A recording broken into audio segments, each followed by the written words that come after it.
Most people visit Eastern State Penitentiary for the ghost stories. They walk the empty halls, snap pictures of crumbling cell blocks, and maybe even hear a creepy sound in the distance, but almost no one talks about what's underneath.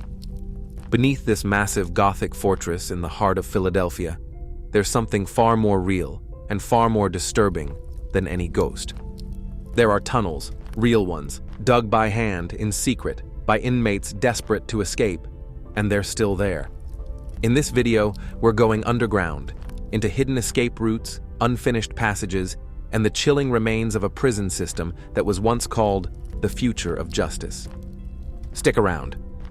What's under the Eastern State Penitentiary will change the way you see it forever. When Eastern State Penitentiary opened in 1829, it was unlike anything the country or the world had ever seen.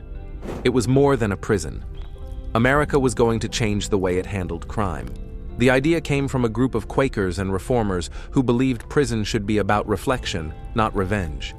Instead of whipping or public humiliation, inmates would be forced into silence and isolation, left alone to confront their conscience and, hopefully, change. It was called the Pennsylvania system, and Eastern State was the first prison built entirely around it. Architect John Haviland designed the facility like a fortress, massive stone walls, towers, and at the center, a hub from which 7 long corridors stretched out like spokes on a wheel. From this center, guards could watch every hallway without being seen. It was all about control. Silent, invisible control. Each inmate had a private cell with a toilet, a Bible, and a skylight, referred to as the Eye of God. Outside the cell was a tiny walled-in yard where they could exercise alone. If they left their cell, they wore hoods so they couldn't see or be seen. Even the guards wore socks over their boots to keep the prison completely silent. Eastern State held everyone from pickpockets and forgers to violent murderers. Even Al Capone served time there, reportedly living in a surprisingly furnished cell during his stay. But no matter how famous or unknown you were, the rules were the same: complete silence. No human contact, no voices. It was supposed to lead to repentance, but for many it led somewhere else, into paranoia, hallucinations, and eventually, desperation. The kind of desperation that doesn't go away. It digs in. Sometimes, literally. As time went on, the high hopes behind Eastern State's strict solitude began to collapse. By the late 1800s, the prison population was rising fast, and the system just couldn't keep up. Cells meant for 1 started holding 2, sometimes even 3 inmates. The silence rule faded.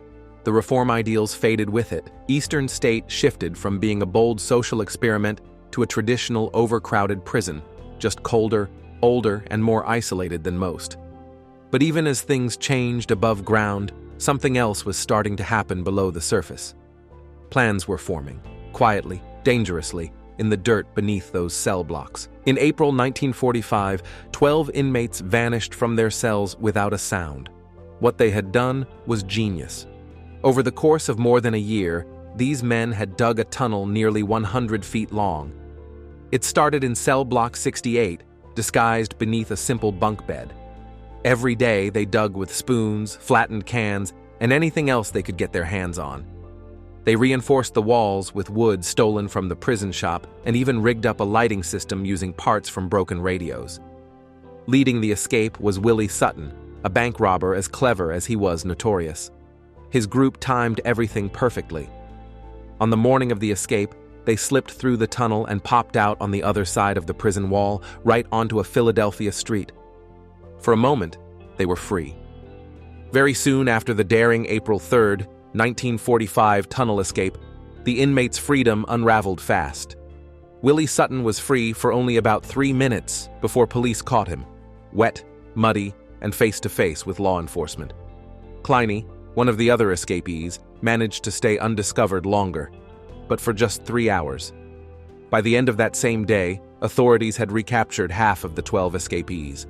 The rest were tracked down over the following weeks and months. The tunnel was sealed up, forgotten.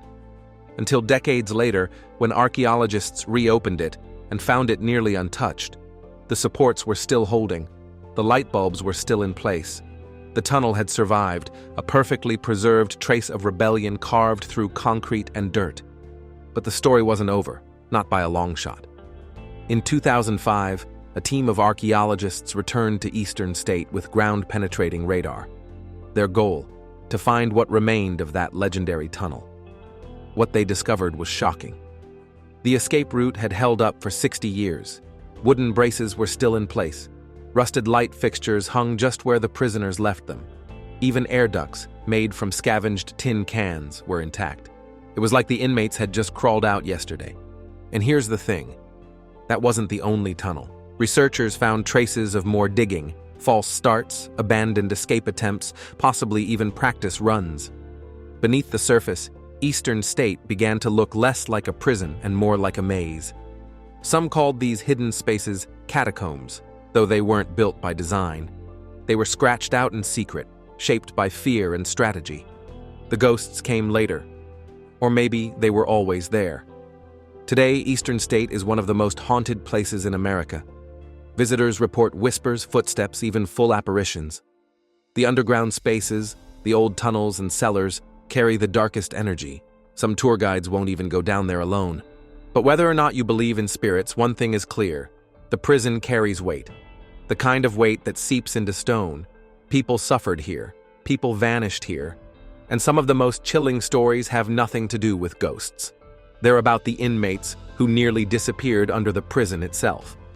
Today, artists have started reclaiming those dark spaces, not with fear, but with meaning. One installation, by Dayton Castleman, runs bright red piping through the prison's walls and floors. It traces the exact path of the 1945 escape tunnel. You follow it with your eyes, and it takes you through concrete, steel, and memory. It's not just art, it's a map of resistance. A reminder that beneath the rules and punishment, people were still trying to find their way out. Even now, those tunnels are being explored, not by inmates, but by visitors searching for something deeper. If you've made it this far, you're clearly into dark history, and I love that. I'm a small YouTube creator working my way toward 1,000 subscribers. If you want more stories like this, real ones, buried under the surface of American history, hit that subscribe button. It helps a lot more than you think, and there's so much more to uncover together. Here's what nobody told you about the Eastern State Penitentiary. The place was never really about redemption, not in the way it was sold. On paper, Eastern State was supposed to be a miracle of justice, quiet cells, spiritual reflection, time to reform. But what actually happened inside those walls is something closer to psychological warfare. Inmates were isolated for 23 hours a day. Some never saw another human face for years. Guards didn't speak to them. No one called their names. One prisoner went completely blind. Others scratched words into the walls just to remember they existed. And below all of that, literally under the prison, men were digging. Not just to escape the walls, but to escape the silence. The real horror wasn't the ghosts. It was the system itself, designed to break you quietly with no one watching.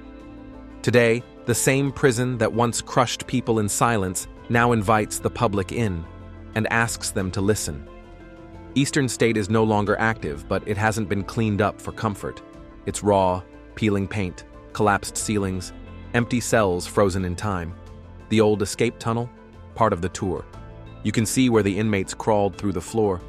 But the real exhibit is the contrast. A prison built to reform that ended up inspiring revolt. Now, the institution uses its history to educate visitors about mass incarceration, prison conditions, and what justice really means. It's no longer a place to lock people away. It's a place that forces you to face what happens when good intentions turn into systems of control.